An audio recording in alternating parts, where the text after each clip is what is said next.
What's going on, you guys? My name's Ty Knots and welcome to Top 5 Unknowns, 5 catfishing horror stories. Number 5. When I was in high school, my younger sister heard of this girl through her friends on YouTube. Her name was Kyrie and she was 7 years old and lived in Ireland. She had a terminal illness. We added her on Facebook and she had several pictures. We'd Skype her frequently and she'd tell us stories of the things that she did that day, and about her siblings, and that she would post photos soon after on Facebook, and everything seemed to match up. She had several people who appeared to know her in person, and even family members commenting on her posts. She seemed 100% legit, and my sisters and I dedicated our lives to raising awareness for this little girl. My sister and her YouTube friends constantly dedicated videos to her, and I spent several hours on Facebook messaging and staying on the phone with her, thinking I was keeping her company while she was sitting in the hospital. Before long, though, something started to feel fishy. My sister's friends then launched a full-on investigation and ended up finding out that this teenage girl was using pictures of another girl on Facebook named Megan, who actually did have cancer. Kyrie apparently made up this story to get donations and gifts from people all across the world. We couldn't even believe how elaborate the story was, and she created an entire extended family of networks and friends to back her up with this Facebook story. It was truly crazy. Number 4.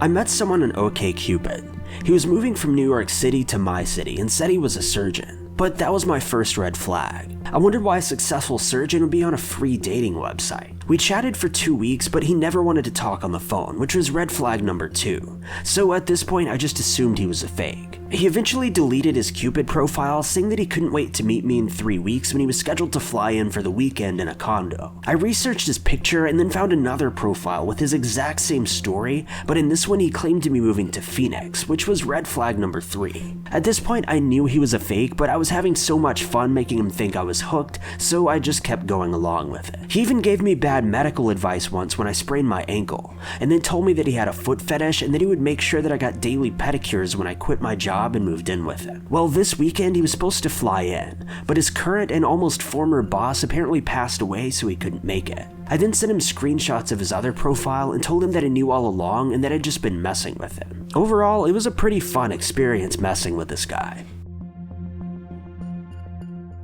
Number 3.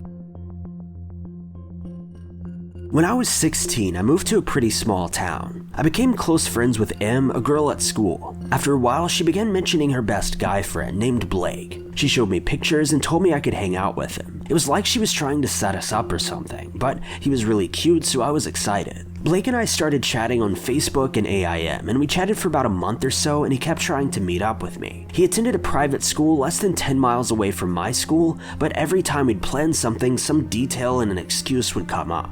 Emma had 2 cell phones. I didn't find it strange at first because her parents were separated and had a volatile relationship, so her parents tried to keep one-upping each other by getting her gifts. But I started to notice that she was so secretive about one of her phones that she would constantly hide it or take it with her everywhere she went. She would never leave it lying around. Well, one day I came over to her house after school, and her room smelled like men's cologne. She told me that I had just missed Blake as he'd just left. I started to feel weirdly suspicious, so I began researching. Blake had told me about the anniversary of his dad's tragic accident, so I looked up the obituary for the day and year that he said, but found absolutely nothing. I then looked up the school registry where he supposedly went to school, but he wasn't a student there. I also then paid for a reverse phone number lookup and found that the number had been linked to M's mother. When I confronted them, they denied everything, and we stopped being friends immediately.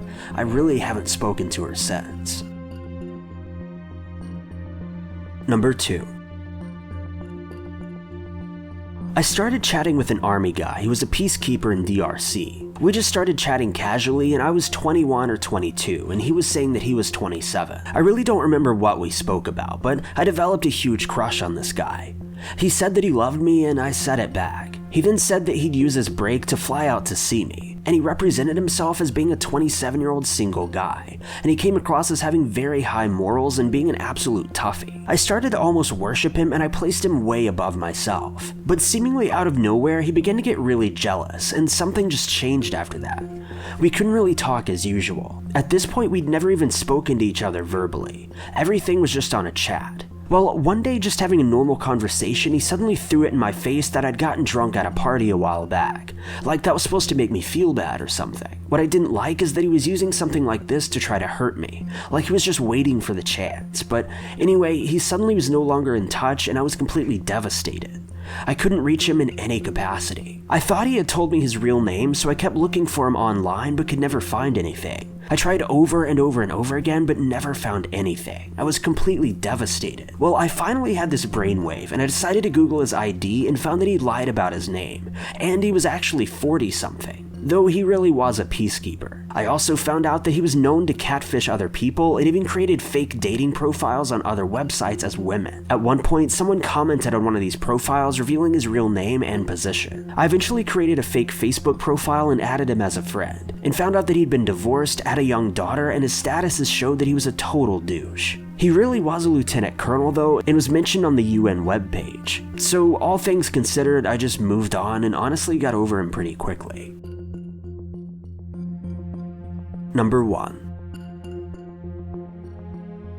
I had a friend back in high school who was catfished and told us this story a week after it happened at a graduation party. So he'd been chatting with this girl from Florida for about 3 years. He decided to finally go out and visit her for a week after the high school graduation. So he takes a plane down there and she was going to pick him up at the airport. He arrives and is instead greeted by her mother, who says that her daughter is waiting for him back at the house.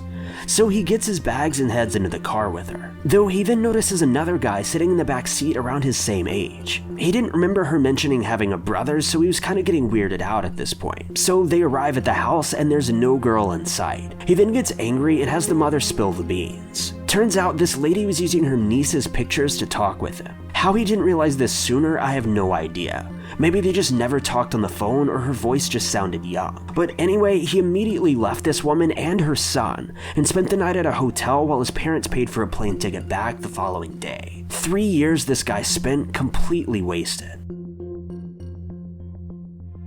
Thank you guys so much for watching. If you like this video, be sure to click that like button. Also, don't forget to subscribe and click that notification bell to keep updated with our videos.